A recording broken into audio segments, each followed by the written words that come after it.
Magandang araw sa inyong lahat mga kabayan. So andito na naman tayo sa isang episode kung saan ay nagbibigay nga tayo ng boses para sa mga OFW para ma-realize nila na hindi na sila basta OFW. At ito nga yung mga kadalasan na kinikimkim at madalas ay sinasarili na lamang ng ating mga kabayang OFW. Baka naman sakali na pag napanood ito ng kanilang mga kapamilya ay ma-realize nila na ito ang kadalasang nararamdaman ng bawat isa sa mga OFW. Reality. Hindi ka nila kilala pag wala kang pera. Pag may pera ka is, yun. Sa experience ko po, oo, kasi nung pag-uwi ko, wala na po akong pera. Yung ganun nga po, minamaliit po ako. Kasi yun po, kaya naisipan ko pong bumalik ng ibang bansa. Kung wala ka talagang pera, pag OFW ka, talagang hindi ka kilala. Pero pag yung marami kang pera, yung palabigay ka, yung binibigay mo lahat ng hinihingi nila, ay talagang sasantuin ka po niyan. Minsan kasi nakakasama ng loob dahil pag magkakatapusan ng month, doon pa lang sila nangungumusta. Yung ganon, yung parang nakakalungkot kasi parang yun lang yung kailangan nila. Mga OFW, ayan galing yan kay Sir Mark Pingray. Hindi lahat ng oras kayo po'y OFW, hindi lahat ng oras malakas kayo dyan sa abroad. Darating yung time na kayo po'y mag-retire din, tulad ng lahat ng tao. Then ngayon pa lamang, mag-iisip ng kayo ng future ninyo, mag-iipong kayo, mag-invest kayo, tulad ng ginawa ni Sir Mark, di ba? Huwag yung bigay dito sa kanyang manliligaw, bigay doon sa nakilala sa Facebook, bigay rito sa boyfriend, bigay doon kay pamangkin, kay tatay, nanay, kung sino-sino bibigyan, and then, pag uwi ng Pilipinas, tapos na yung kontrata, magugulat na lang, wala ni 5. Kaya mga OFW, ayan ngayon pa lamang, mag-ipon kayo, think of the future, dahil hindi lahat ng oras, nandiyan kayo sa abroad at malakas kayo. Okay? At sa mga kababayan natin sa Pilipinas na alam nyo ba, sa bawat pinapadalang pera ng mga OFW, ay may mga bagay ang mga yan na tinitiis. Imagine, makapagpadala lang sila sa inyo, titiisin ng mga yan, mag-i-indomie ang mga yan, wala namang masama sa pagkain ng indomie.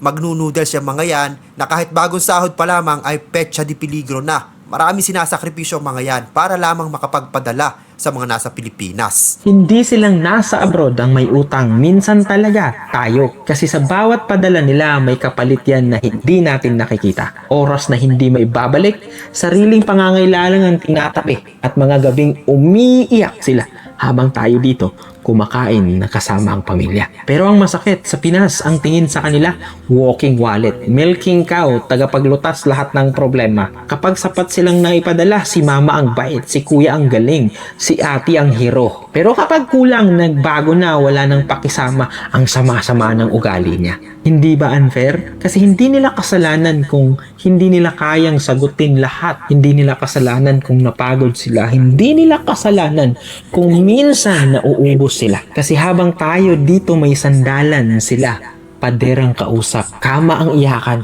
at trabaho ang takbuhan.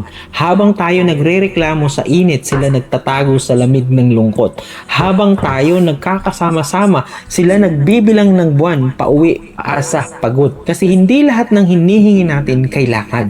Minsan gusto lang natin at minsan yung gusto natin. At minsan yung gusto natin, kailangan nilang pagtrabahuan ng kailangan pa nilang masaktan. Kasi ang daming humihingi pero hindi marunong umintindi. Ang dami sa atin ang nagagalit pero hindi marunong magpasalamat. OFW sila, hindi obligado maging superhero. Hindi lahat ng butas sa buhay ninyo, trabaho nilang punan. Kaya bago kayo humingi, tanungin nyo muna. Kamustahin nyo muna. May kinakaharap ka ba? Pagod ka ba? O ano pa? Minsan kasi hindi pera ang kailangan nila, kundi taong hindi sila tinatratong ATM o bangko. Kasi kahit malayo sila, tao pa rin sila. At sana, maalala natin yun. At ang nakakalungkot pa rito, karamihan sa mga OFW kapag nagpapadala, pagka-receive ng sahod, alatul, send, padala. Wala na iitabi.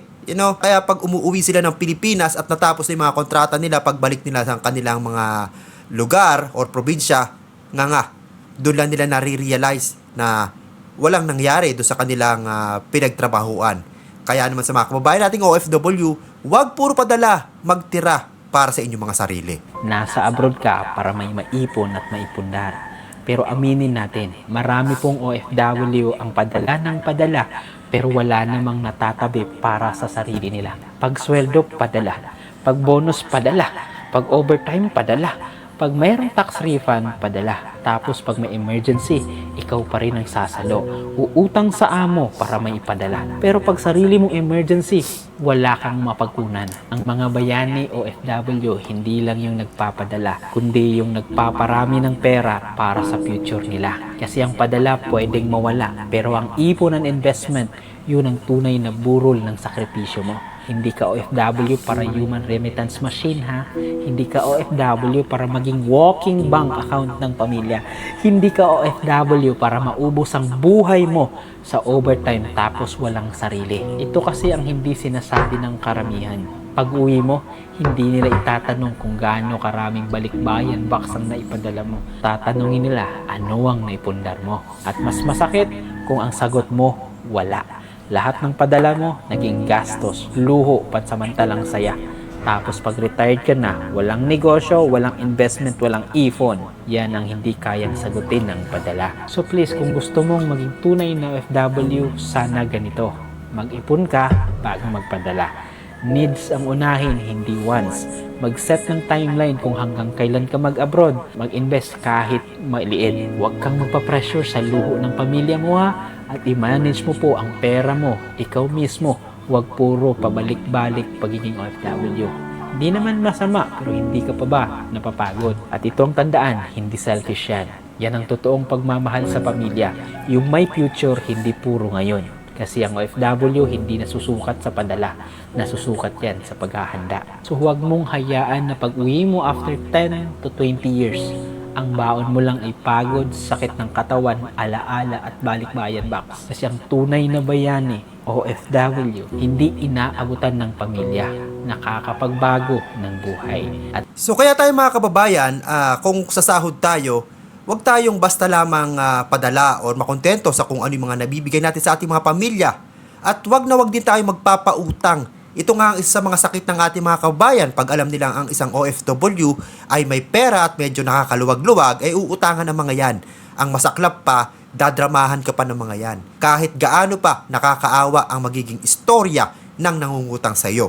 Dahil ang isang taong nangungutang ay alam natin, gagawin ang lahat, makakuha lang ng kanilang gusto sa iyo. At kapag nakakuha na ng utang ang mga yan o nakapangutang na sa iyo, ang problema diyan yung pagbabayad. Baka kapag nag-message ka at maniningil ka, isin-zone ka na lang. kahit gaano ka-emotional ang problema nila, ang story nila, huwag mong gagalawin ang ipon mo. At kahit gaano pa na nakakaawa ang pinagdadaanan nila, huwag mong ibigay ang ipon mo.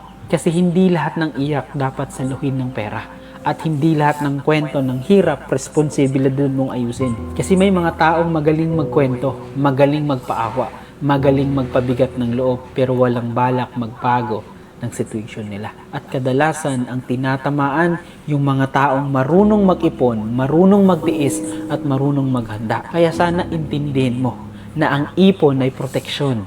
Hindi luho ang ipon, ha, hindi sobra, hindi rin madamot. Ang ipon ay para sa araw na ikaw ang mangangailangan.